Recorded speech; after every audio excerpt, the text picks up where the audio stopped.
pemirsa yang diberkati Tuhan, bertemu kembali dalam seri pelajaran Sekolah Sabat. Sebelum kita memulai, mari kita bersatu dalam doa. Tuhan Allah Bapa kami yang di surga, terima kasih atas berkat-Mu. Saat ini kami akan memulai pelajaran Sekolah Sabat kami. Kiranya Engkau menuntun kami agar kiranya kami dapat memahami pelajaran ini dengan baik. Inilah doa dan permohonan kami. Di dalam nama Yesus kami berdoa, amin. Pelajaran Sekolah Sabat kita pada hari Rabu, 11 September 2024 berjudul Menanggalkan Semua untuk Meninggalkan Yesus. Bacalah Markus 14 ayat 43 sampai 52.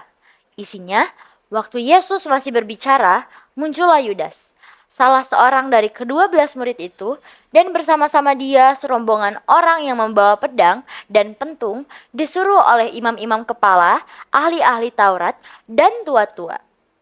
Orang yang menyerahkan dia telah memberitahukan tanda ini kepada mereka. Orang yang akan kucium, itulah dia. Tangkaplah dia dan bawalah dia dengan selamat.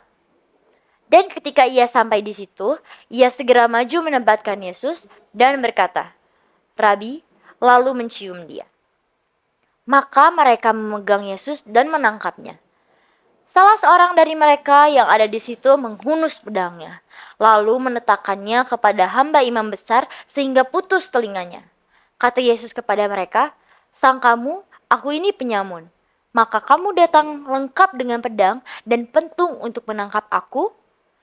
Padahal tiap-tiap hari aku ada di tengah-tengah kamu, mengajar di bait Allah, dan kamu tidak menangkap aku.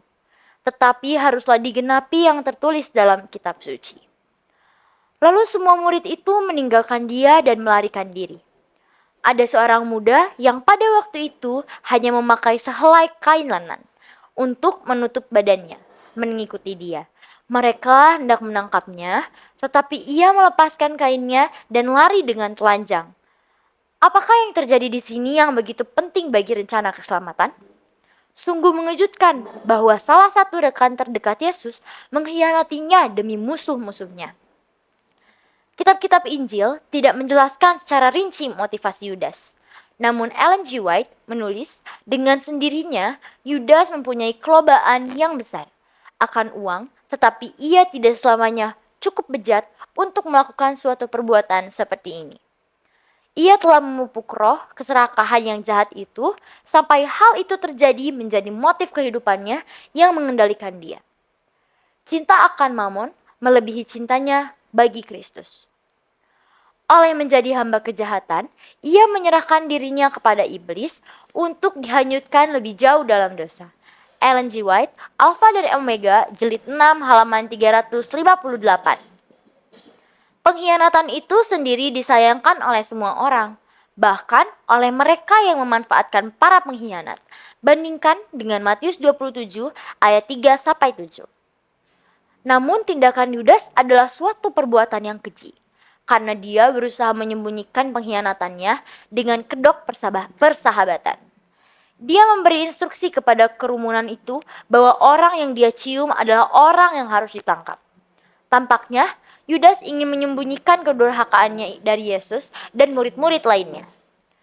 Kekacauan pecah ketika kerumunan itu menangkap Yesus.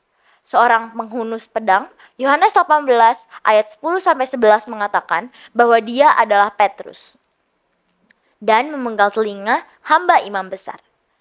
Yesus angkat bicara kepada masa itu, mencela mereka karena berbuat secara sembunyi-sembunyi apa yang mereka takut lakukan di tempat terbuka ketika dia sedang mengajar di bait suci.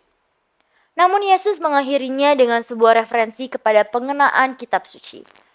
Ini adalah pertanda lain dari alur ganda melalui narasi penderitaan bahwa kehendak Allah akan menjadi kenyataan, bahkan ketika kehendak manusia berupaya menghancurkan Mesias. Semua murid melarikan diri, termasuk Petrus, yang bagaimanapun terus muncul, mengikuti Yesus dari kejauhan dan berakhir dengan menjerumuskan dirinya sendiri dalam masalah. Namun, Markus 14 ayat 51-52 menyebutkan ada seorang pemuda yang mengikuti Yesus. Sebuah kisah yang hanya ditemukan di sini dan tidak ada di tempat lain dalam Injil kanonik. Beberapa orang memperkirakan bahwa dia adalah Markus sendiri, tetapi itu belum bisa dibuktikan. Yang luar biasa adalah dia sampai melarikan diri dalam keadaan telanjang. Pemuda itu gantinya menanggalkan segalanya untuk mengikuti Yesus, malah menanggalkan semuanya untuk meninggalkan Yesus. Pikirkan tentang gagasan menakutkan bahwa menjadi budak dari satu sifat buruk saja menggiring Yudas melakukan apa yang baru saja dia perbuat. Apakah yang hal ini harus katakan kepada kita mengenai membenci dosa dan melalui anugerah Allah menaklukkannya? Tuhan memberkati. Mari kita kembali bersatu dalam doa. Tuhan Allah Bapa kami yang di surga, terima kasih atas berkat-Mu. Saat ini kami telah belajar sekolah Sabat. Kiranya Engkau membantu kami, agar kiranya kami dapat memahami sekolah Sabat ini dengan baik. Kami menyerahkan hidup kami ke dalam tangan-Mu. Dalam nama Yesus kami berdoa. Amin.